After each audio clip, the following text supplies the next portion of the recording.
दिल्ली से सटे गाजियाबाद में बकरीद के मौके पर केक काटा जाएगा। किसी ने सोचा तक नहीं होगा। केक काटने से पहले इन मुस्लिम नौजवानों ने जो पैगाम दिया उसे आपको जरूर सुनना चाहिए। आप सभी लोनीवासियों को ईद की बहुत बहुत मुबारकबाद।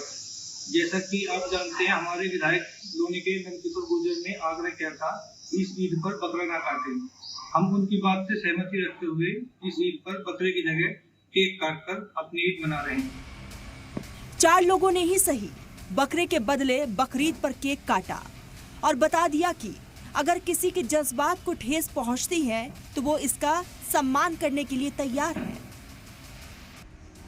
दरअसल यूपी के सीएम योगी आदित्यनाथ ने बकरीद से 4 दिन पहले ही साफ तौर पर पैगाम दिया था कि यूपी में बकरीद पर मनमानी नहीं चलेगी, सभी को कायदे कानून में रहना होगा।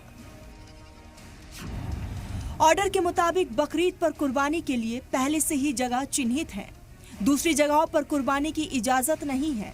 इसके अलावा पाबंदी वाले जानवरों की कुर्बानी पर पूरी तरह से रोक है। कुर्बानी के बाद सफाई की जानी चाहिए। नमाज रिवायती मकामात पर ही हो, सड़क पर नमाज की इजाजत नहीं है। आस्था का सम्मान हो, लेकिन नई रिवायतों को अनकरेज ना किया जाए। त्योहारों को लेकर सीएम योगी पहले भी अपनी बात रख चुके हैं।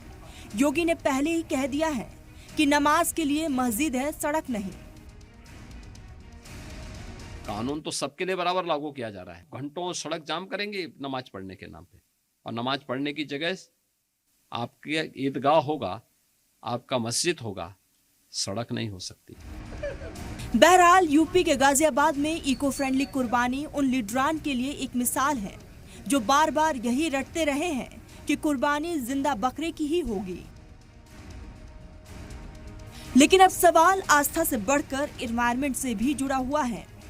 अगर इको फ्रेंडली कुर्बानी शुरू हो जाए तो किसी को क्या नुकसान होगा?